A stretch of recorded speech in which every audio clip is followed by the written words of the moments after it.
Hey, selamat datang. Kalau kamu udah lama gabung sama channel ini, ya mungkin kamu akan bertanya, apa ini masih channel 7 Sudut? Iya, ini masih kami. Masih orang yang sama, masih dengan semangat yang sama. Masih cinta terhadap cerita-cerita yang layak untuk didengar. Hanya saja, kami datang dengan warna baru. Bincang malam. Bukan karena kami berubah, tapi karena kami percaya ada cerita-cerita tertentu yang hanya bisa disampaikan dengan tenang, dalam, dan penuh rasa. Seperti obrolan di ujung malam, ketika semua kebisingan sudah berhenti dan hanya tersisa kamu dan sebuah kisah. Selamat datang di babak baru, selamat datang di Bincang Malam.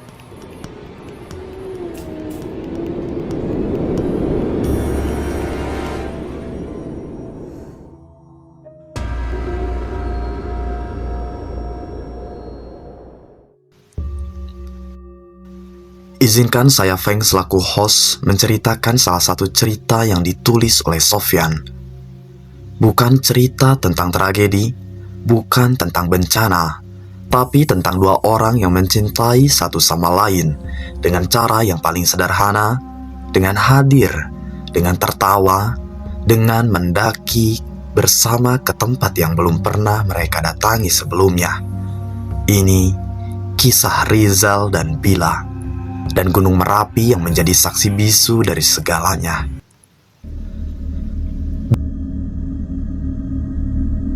Bila Az-Zahra pertama kali mendengar tentang pendakian itu dari mulut suaminya sendiri, Rizal Mahendra, pria 32 tahun yang bekerja sebagai fotografer lepas dan memiliki kebiasaan buruk. Jatuh cinta pada hal-hal yang sulit dijangkau, termasuk kepada Bila. Mereka menikah 3 tahun lalu, pernikahan kecil di halaman rumah orang tua Bila di Sleman, dengan undangan tidak sampai 100 orang, dengan dekorasi yang Bila desain sendiri, sambil menangis karena stres, dengan Rizal yang berdiri di pelaminan sambil menahan senyum selebar-lebarnya, karena tidak percaya perempuan sepintar dan seindah Bila mau menghabiskan hidupnya bersamanya. 3 tahun berjalan, hidup mereka sederhana. Kontrakan kecil di Yogyakarta, kucing bernama Cemplon yang suka tidur di atas charger laptop, dan mimpi-mimpi yang masih terus mereka tulis di buku catatan yang Bila simpan di laci meja rias. Salah satu mimpi itu adalah mendaki Merapi bersama. Bila bukan pendaki, dia tahu itu. Rizal juga tahu itu, tapi Bila adalah perempuan yang tidak pernah bisa bilang tidak pada hal-hal yang membuat matanya bersinar. Dan ketika Rizal membentangkan foto-foto puncak Merapi di hadapannya pada suatu malam minggu, mata Bila seketika bersinar. "Mas," kata Bila pelan. Jarinya menyentuh salah satu foto langit jingga di atas kawah yang tidur tenang. "Itu indah banget." Makanya Rizal menyandar santai. "Kita ke sana ya?" "Hah? Kita? Aku? Mas tahu kan aku naik lantai 2 aja ngos-ngosan." "Itu karena kamu bawa belanjaan 7 kresek sekaligus loh." "Itu efisiensi mas, efisiensi." Rizal tertawa. Bila mencubit lengannya. Dan begitulah awalnya, seperti semua hal besar dalam hidup mereka, bermula dari tawa yang kecil. Mereka mulai mempersiapkan pendakian itu 3 bulan sebelumnya.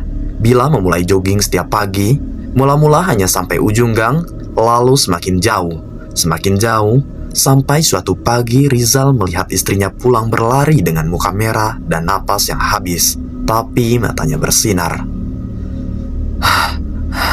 "Mas, tadi aku sampai jembatan yang ada burung hantunya itu." "Burung hantu? Burung hantu tanah?" "Iya, yang sering kita lihat pas malam. Tadi aku lihat lagi, tadi pagi-pagi dia lagi duduk di pagar. Lucu banget mas, kayak lagi nungguin aku." Rizal memandangi istrinya. Ada sesuatu yang selalu membuatnya diam setiap kali melihat Bila seperti ini. Bukan cantiknya, bukan senyumnya, tapi cara perempuan itu menemukan keajaiban di tempat yang paling biasa. Cara dia membuat burung hantu di pagar tua jadi sesuatu yang terasa seperti tanda. "Kamu cantik banget sayang," kata Rizal tiba-tiba. Bila menatapnya. "Mas ngomong apa? Aku lagi cerita burung hantu juga." "Aku tahu, tapi kamu cantik banget." Bila melampar handuk kecilnya ke depan muka Rizal.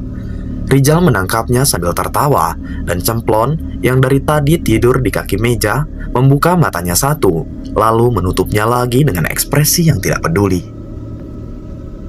Mereka berangkat pada tanggal 3 November 2023, tapi mereka tidak tahu itu.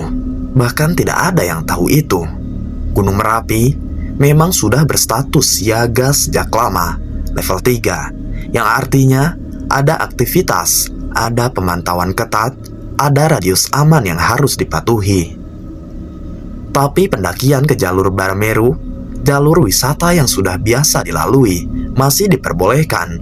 Banyak rombongan naik hari itu, banyak tawa, banyak foto, banyak semangat yang mengepul seperti napas di udara dingin. Rizal dan Bila berangkat dari base camp Selo pukul 4 pagi. Langit masih hitam. Bila menggenggam tangan Rizal erat sekali di menit-menit pertama pendakian. Jalur awal masih landai, melewati ladang warga, melewati pohon-pohon yang ranting-rantingnya bergoyang pelan ditiup angin malam. "Mas, sepi banget ya?" bisik Bila. "Iya, tapi sepi yang enak kan?" jawab Rizal. "Sepi yang kamu dengar suaranya." Bila berhenti sebentar, mendengarkan langkah kaki mereka sendiri. Dan jauh di bawah, suara anjing kampung menggonggong, terdengar samar-samar di atas ketinggian. Dan di atas hanya ada bintang. "Iya," kata Bila akhirnya. "Iya benar." Mereka melanjutkan jalan. 1 jam pertama berjalan cukup mulus. Bila mulai terengah di tanjakan pertama yang serius, jalur berbatu yang memaksa lutut bekerja keras, tapi dia tidak minta berhenti. Rizal yang berjalan di belakangnya sesekali meletakkan tangannya di punggung bahu Bila, sekedar memberitahu bahwa dia ada. Di pos pertama, mereka duduk di batu besar. Bila mengeluarkan termos kecil berisi jahe panas dan menuangkannya ke 2 gelas plastik. "Ini," kata Bila, menyodorkan 1 gelas ke Rizal. Rizal menerimanya, meminumnya, hangat menjalar ke dadanya. Di sekeliling mereka, beberapa rombongan pendaki lain juga beristirahat. Ada kelompok mahasiswa yang tertawa-tawa. Ada pasangan muda lain yang sedang selfie dengan senter kepala mereka. Ada seorang pria tua yang duduk sendirian, memandang ke atas, seperti sedang berbicara dengan sesuatu yang tidak kelihatan. "Mas," Bila tiba-tiba bersuara, "menurut Mas, orang tua itu kenapa sendirian?" Rizal melirik ke arah yang Bila tunjuk. "Mungkin suka naik sendirian aja." "Sendirian? Ke gunung? Apa nggak kesepian, Mas?" "Mungkin buat dia gunung temennya." Bila mengangguk pelan. "Semoga kita nggak pernah sendirian ya, Mas." Rizal menatap mata istrinya. Ada sesuatu di cara Bila mengucapkan kalimat itu. Bukan sedih, bukan takut, tapi seperti sebuah doa yang diucapkan dengan sangat sungguh-sungguh. "Nggak akan," kata Rizal. "Aku janji." Mereka tiba di Pasar Bubrah, hamparan pasir dan batu vulkanik yang luas, titik istirahat sebelum puncak. Ketika langit mulai memerah di timur, Bila duduk di tanah berpasir, melepas sepatu untuk sesaat, mengganti kaos kaki yang basah. Rizal berdiri menghadap timur, kameranya terangkat, menangkap momen pertama cahaya menyentuh lembah di bawah mereka. "Mas, sini deh," panggil Bila. Rizal menoleh. Bila sudah berdiri, tangannya terentang ke arahnya. Rizal mendekat. Bila mengambil tangan suaminya dan mengarahkannya ke lembah yang perlahan-lahan muncul dari kegelapan. Hijau, berlapis-lapis, menghilang ke cakrawala yang tidak ada ujungnya. "Mas benar ternyata ya?" kata Bila pelan, suara yang penuh dengan sesuatu yang tidak bisa dia namakan. Mendaki gunung itu indah banget, apalagi sama orang yang gak kalah indah. Rizal menoleh ke Bila. Istrinya sedang menatap lembah. Mata coklatnya menangkap cahaya pertama pagi. Rambut hitamnya berantakan ditiup angin. Pipinya merah karena dingin. "Sayangku," kata Rizal. "Hah? Kamu yang paling indah di sini." Bila tertawa kecil, memukul lengan Rizal dengan pelan. "Ih, apaan sih, Mas?" "Serius." Iya, makasih ya, Mas." Bila bersandar ke bahu suaminya. "Nanti kita ajak anak-anak kita juga ke sini ya." Bila diam sebentar, lalu menarik napas panjang. "Iya sayang," katanya, "apalagi kalau kita naik bareng buah hati kita. Tapi Allah masih belum kasih ya." "Iya, tapi nggak apa-apa. Aku yakin kok nanti kita pasti diberi jalannya." Bila memejamkan mata sebentar, kepala masih di bahu Rizal, angin bertiup pelan. Rizal tertawa pelan. "Nah, iya sayang. Berarti abis pulang dari sini, kita harus lebih rajin lagi bikinnya, ya kan sayang?" Bila mengangkat kepalanya dari bahu Rizal, menatap suaminya dengan ekspresi datar yang sangat lucu. "Matamu, emang selama ini kurang kah?" Rizal tertawa keras sampai beberapa pendaki lain menoleh. Bila menguburkan mukanya di jaket Rizal karena malu, dan di atas mereka, langit terus memerah, perlahan, indah seperti tidak tahu apa yang akan terjadi beberapa jam lagi. Mereka tiba di puncak Merapi pukul 6:47 pagi. Bila berdiri di tepi kawah, anginnya kencang, napasnya masih belum kembali sepenuhnya setelah tanjakan terakhir yang sangat berat. Tapi matanya tidak bisa berhenti menatap kawah itu. Abu, batu, keheningan yang berdenyut. "Mas," kata Bila, "kawahnya..." "Iya, kayak hidup." Rizal menjawab. Dia juga sedang merasakan hal yang sama. Ada sesuatu di sini, sesuatu yang tidak bisa dijelaskan dengan kata-kata. Bukan hanya keindahan, tapi juga kehadiran. Seperti gunung ini sedang bernapas pelan-pelan, dan kamu bisa merasakannya lewat telapak kakimu. Rizal mengeluarkan kameranya, memotret Bila yang berdiri menghadap kawah. Punggungnya ke kamera, rambutnya diterbangkan angin, tangannya terentang sedikit ke samping seperti hendak memeluk semua yang ada di hadapannya. Itu adalah foto terakhir yang Rizal ambil dari istrinya. Tidak ada ledakan besar, tidak ada gemuruh yang mengguncang bumi, tidak ada peringatan dari langit yang tiba-tiba gelap. Yang ada hanya kepulan. Sekitar pukul 7:15 pagi, kepulan abu mulai naik dari sisi barat kawah. Pelan, hampir tidak mengancam. Beberapa pendaki yang lebih berpengalaman langsung bergelak, langsung turun. Naluri mereka sudah terlatih untuk membaca tanda-tanda ini. Rizal yang pertama menyadari. "Bil, kita turun sekarang." Bila menoleh ke kepulan itu. Itu bahaya, Mas. "Kita turun dulu, cepat."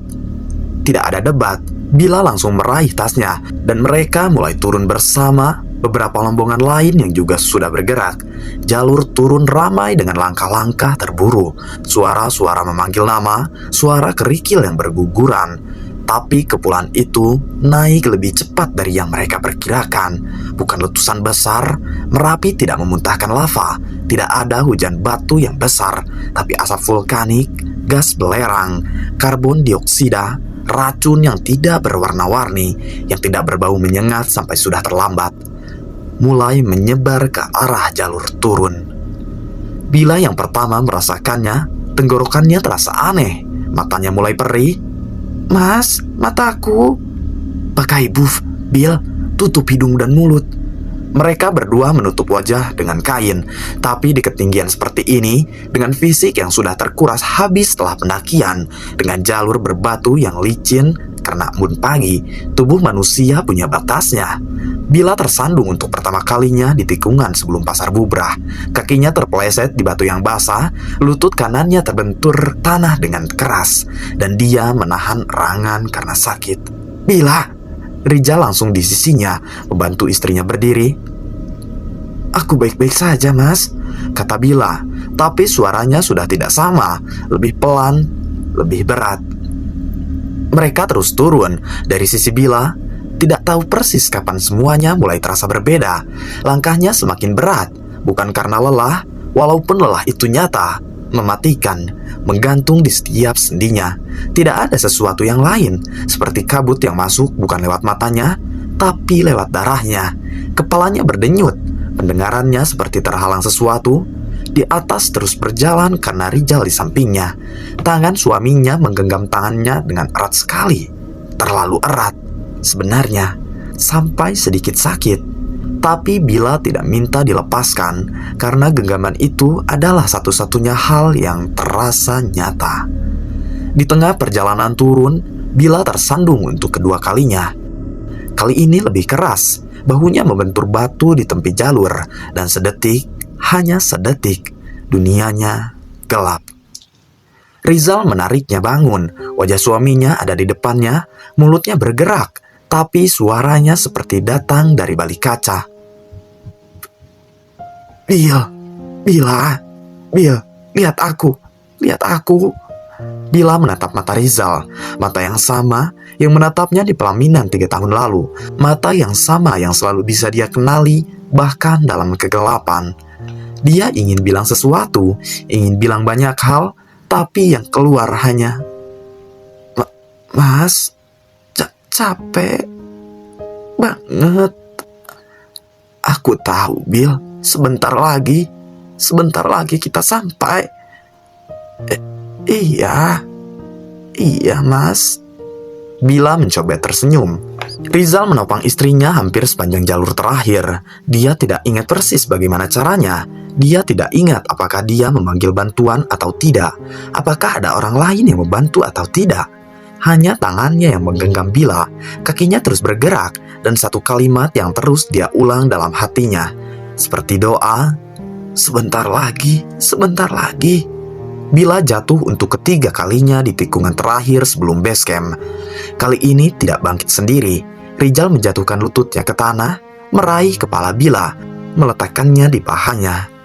Bila masih sadar, matanya masih terbuka, tapi pandangannya tidak fokus. Bibirnya sedikit membiru karena dingin atau karena sesuatu yang lain.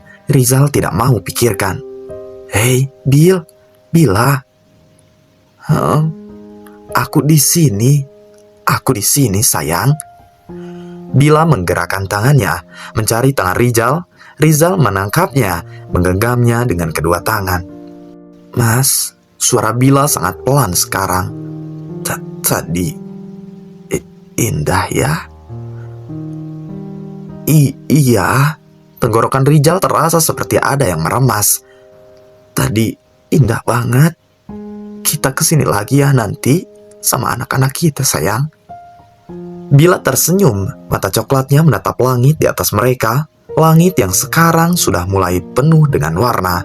Biru bercampur awan, indah dengan cara yang terasa kejam. "Mas," bisiknya. "Ya, Bil, iya kenapa sayang?" "Aku cinta sama Mas." Aku juga, kata Rizal. Suaranya pecah di kata terakhir. "Aku juga cinta sama kamu. Sangat sayang. Bertahanlah." Bantuan datang beberapa menit kemudian. Tim SAR yang sudah bergerak sejak kepulan pertama terdeteksi. Mereka membawa tandu, oksigen portable, peralatan pertolongan pertama. Bila dibaringkan di tandu, masker oksigen dipasangkan di wajahnya. Rizal berdiri di samping tandu selama perjalanan turun.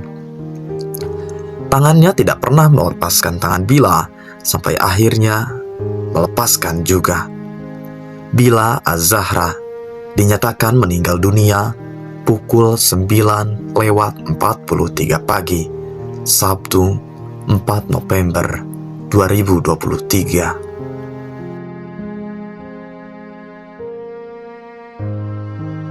Usianya 28 tahun, 1 bulan lagi, dia akan merayakan ulang tahunnya yang ke-29. Sementara dari sisi Rizal, Ada satu momen ketika seorang dokter muda berdiri di hadapan Rizal di koridor rumah sakit yang mengucapkan kata-kata yang sudah Rizal takutkan. Sejak tandu itu mulai bergerak turun dari gunung. Rizal tidak ingat wajah dokter itu, tidak ada kata-kata persisnya. Yang dia ingat adalah suara linoleum rumah sakit, suara dari seseorang yang baru saja kehilangan separuh dari dirinya. Rizal dirawat di rumah sakit yang sama selama belasan hari. Luka di lututnya, di lengannya, memar di beberapa tulang rusuk akibat jatuh saat menopang Bila. Dokter bilang fisiknya akan pulih, dan secara fisik. Matanya masih sama, tangannya masih sama, cara dia minum kopi pun masih sama. 2 sendok kopi, 2 sendok gula, tidak pakai susu, diminum dengan gelas panas. Tapi ada sesuatu yang hilang dari caranya memandang ruangan, sesuatu yang hilang dari caranya tertawa. Keluarganya datang, rumah kontrakan kecil itu tiba-tiba penuh dengan orang-orang yang membawa makanan dan kata-kata yang tertulis rapi, tapi tidak tahu harus diletakkan di mana. Cemplon, kucing kecil itu duduk di atas laci meja rias Bila, tidak mau pergi. Dia seperti menunggu. Rizal duduk di lantai di depan laci itu pada suatu malam, 1 minggu setelah keluar dari rumah sakit, membuka laci, mengambil buku catatan kecil yang Bila simpan di sana, membukanya, dan di halaman pertama, tulisan tangan Bila. Hal-hal yang mau kita lakuin bareng. 1, mendaki. Son, bikin anak, in progress, hehehe. Punya rumah sendiri. Pergi ke Jepang waktu musim gugur. Dan kelima, tua bareng. Di nomor 1 ada tanda centang yang belum selesai ditarik, seperti Bila menulisnya terburu-buru, atau seperti dia ragu apakah perjalanan itu sudah selesai atau belum. Rizal menutup buku itu, meletakkan kepalanya di lutut, dan kemudian menangis. Akhirnya dia benar-benar menangis dengan cara yang belum pernah dia lakukan sejak Bila pergi. Minggu pertama setelah sembuh, Rizal naik ke Gunung Merapi. Tidak ada yang tahu rencana itu. Dia berangkat sendiri, subuh-subuh, dengan tas kecil dan sepatu yang sama yang dia pakai waktu dia dan Bila naik bersama. Dia tidak sampai puncak, kakinya masih belum sempurna, dan sebenarnya tidak ada yang bermasuk ke puncak. Dia hanya duduk di pasar bubrah 1 jam, kemudian menatap kawah dari jauh, lalu turun lagi. Minggu berikutnya dia naik lagi, dan minggu berikutnya dan berikutnya. Para penjaga basecamp mulai mengenalnya. Pak Hendra, koordinator basecamp Selo, pertama kali menyapanya di bulan ketiga. Mas Rizal ya? Kata Pak Hendra. Rizal menoleh. Iya, Bapak tahu nama saya. Sudah beberapa kali saya lihat Mas naik sendiri terus. Pak Hendra berhenti sebentar. Istri Mas yang dulu, yang waktu November itu. Rizal tidak langsung menjawab. Angin tertiup pelan di antara mereka. Iya, katanya akhirnya. Pak Hendra mengangguk pelan, tidak berkata apa-apa, hanya menepuk bahu Rizal sekali dengan pelan. Dan entah kenapa, tepukan itu lebih melegakan dari semua kata-kata yang sudah Rizal dengar selama berbulan-bulan. Bulan berganti bulan, Rizal masih naik setiap minggu. Kondisi apapun, hujan, dia pasti naik. Walau hanya sampai pos pertama, atau angin kencang, dia juga pasti naik. Walau hanya separuh jalur, tapi ada kalanya di hari-hari yang cerah, di hari-hari yang langitnya biru dan anginnya tidak galak. Dia naik sampai pasar bubrah, duduk di batu yang sama. Kadang dia bicara tidak keras, hanya bisikan, nyaris untuk dirinya sendiri, tentang hal-hal kecil yang terjadi di minggu itu, tentang Ceplon yang akhirnya belajar buka laci meja rias sendiri dan mencuri air tai Bila yang masih tersimpan di sana, tentang kopi pagi yang masih dia buat 2 cangkir setiap hari sebelum ingat lalu menuangkan 1 cangkir ke wastafel. Tentang betapa dia tidak pernah tahu bahwa mencintai seseorang itu artinya juga belajar hidup tanpa mereka. Orang-orang di base camp menonton ini dari jauh. Beberapa dari mereka sudah punya keluarga sendiri, istri, atau bahkan anak, orang tua yang menunggu di rumah.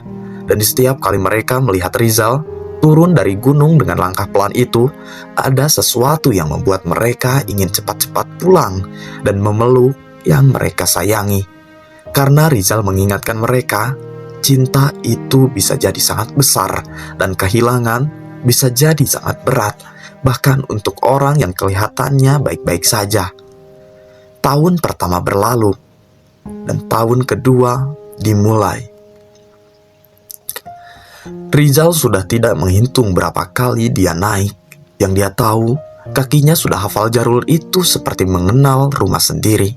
Batu-batu, mana yang kecil, mana yang besar, mana yang licin dan mana yang tidak. Tikungan yang mana yang butuh perhatian lebih, di mana angin biasanya berubah arah mendadak. Tubuhnya sudah lebih tua dari terakhir kali dia dan Bila naik bersama. Lebih kurus, rambutnya mulai ada warna abu di pelipisnya, padahal dia baru 34. Tapi setiap minggu, kakinya tetap membawanya ke sana.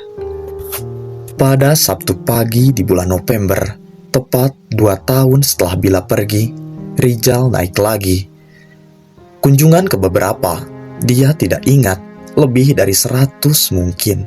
Lebih dari itu, dia tidak pernah menghitung dengan serius. Langit pagi itu luar biasa jernih, seperti langit yang sengaja dibersihkan untuk sesuatu yang seperti langit yang sedang bersiap. Rizal mencapai pasar Bubrah lebih cepat dari biasanya. Kakinya entah kenapa lebih ringan dari hari ini. Dia duduk di batu yang biasa, mengeluarkan termos kecil berisi jahe panas. Masih kebiasaan yang sama, masih 2 gelas plastik walau hanya dia sendiri yang ada, dan menuangkannya dengan pelan. Angin bertiup, pelan sekali. Rizal menatap kawah, dan kemudian di ujung pandangannya, dia melihatnya. Sosok itu berdiri di tepi jalur, tidak jauh dari situ, rambut hitam yang tertiup angin, jaket merah yang sama. Rizal sangat ingat jaket itu. Dia belikan sebagai hadiah ulang tahun 3 tahun lalu. Postur tubuh yang sangat dia kenal, cara berdirinya, cara kepalanya sedikit miring ke kiri, seketika sedang menatap sesuatu yang dia anggap indah. Rizal bangkit, jantungnya berdegup dengan cara yang aneh, bukan kencang, bukan panik. Ini adalah tenang, seperti sesuatu yang sudah lama menunggu. Akhirnya datang juga. Sosok itu menoleh ke arahnya, dan kemudian tersenyum. Senyum yang sangat persis seperti senyum yang Rizal lihat untuk terakhir kalinya di lantai rumah sakit 2 tahun yang lalu. Rizal melangkah, 1 langkah, 2. Sosok itu mengeluarkan tangannya, dan Rizal mengambilnya. Bagi Rizal, yang terjadi selanjutnya terasa seperti melanjutkan kalimat yang sudah lama tergantung di udara. Tidak ada rasa sakit, tidak ada rasa takut, hanya tangan yang menggenggam, sangat hangat, nyata, seperti dia mengingatnya. Dan di sekeliling mereka, pagi yang sempurna dengan langit biru dan angin yang pelan. Bagi dunia yang lain, yang masih di jalur bawah, yang masih bisa dilihat dan disentuh, yang terjadi mungkin berbeda. Sebuah rombongan pendaki muda, 8 orang, melewati pasar Bubrah sekitar pukul 8 pagi. Mereka melihat seorang pria duduk di batu dengan punggung menghadap ke jalur, tidak bergerak, tidak merespon ketika mereka lewat. Salah satu dari mereka, perempuan dengan jaket hijau, berhenti. Pak, selamat pagi." Tidak ada respon. Dia mendekat, menyentuh bahu pria itu, dan langsung mundur. Bukan karena takut, tapi karena kaget. Pria itu duduk dengan kepala sedikit tertunduk, tangannya terlipat di pangkuannya, dan di bibirnya senyum. Senyum yang tenang, lembut, seperti orang yang sedang tidur dengan mimpi yang sangat baik. Perempuan berjaket hijau itu berdiri beberapa detik, tidak bersuara, lalu meraih radionya dan menghubungi base camp. Pak Hendra yang menerima laporan itu, dia mendengarkan keterangan singkat dari rombongan pendaki pria sendirian di Pasar Bubrah, tidak merespon, dan ada sesuatu yang bergerak di dadanya. Bukan logika, bukan prosedur, sesuatu yang lebih tua dari keduanya. Firasat. Dia langsung naik. Kakinya sudah hafal jalur ini lebih dari 20 tahun. Dia mencapai Pasar Bubrah dalam waktu yang lebih singkat dari biasanya. Napasnya sudah cepat ketika dia akhirnya melihat sosok itu duduk di batu dengan punggung yang menghadap ke arah Pak Hendra.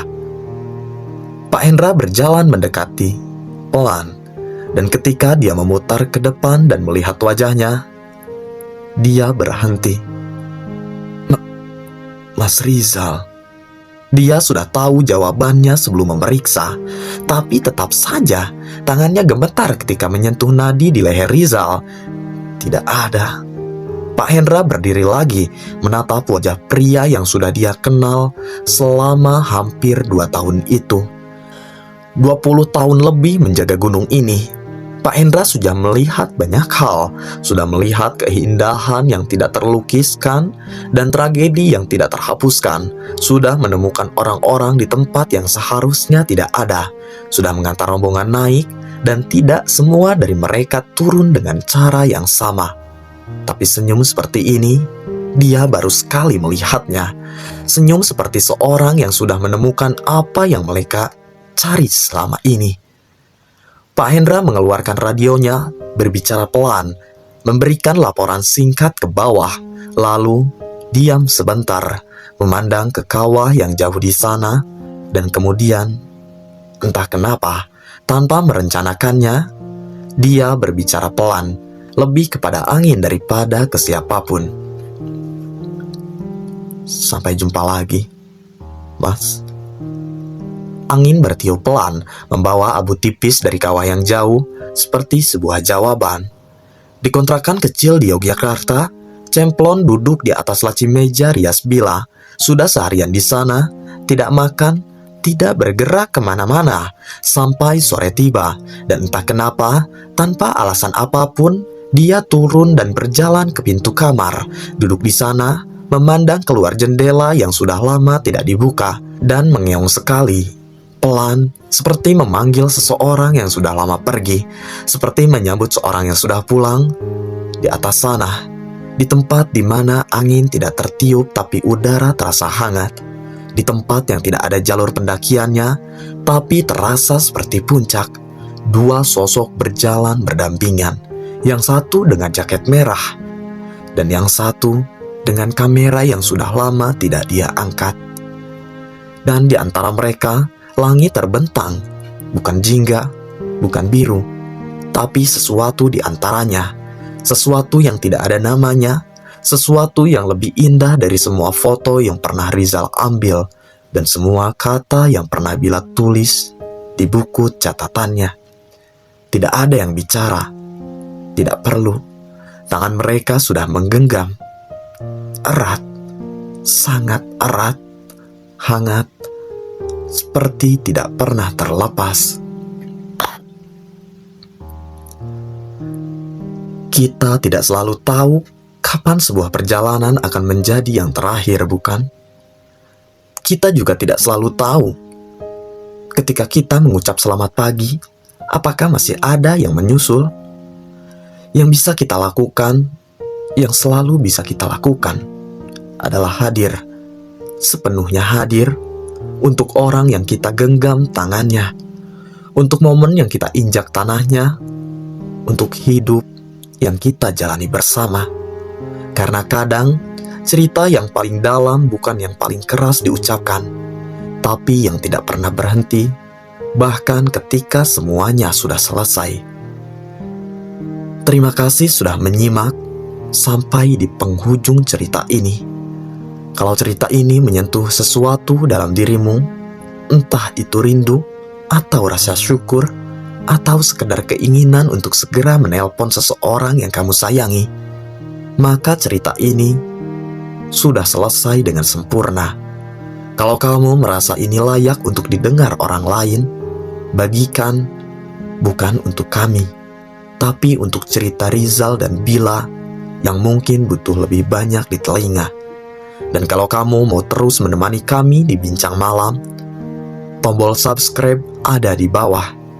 Tidak ada paksaan, hanya satu undangan dari kami untuk kamu yang percaya bahwa cerita yang baik layak untuk dirawat. Sampai malam berikutnya. Cinta yang sejati tidak berakhir, ia hanya berganti bentuk dari genggaman tangan menjadi angin yang bertiup di puncak gunung. Cukup sekian cerita yang bisa saya sampaikan. Saya Feng, host dari channel Bincang Malam. Pamit undur diri. Wassalamualaikum warahmatullahi wabarakatuh.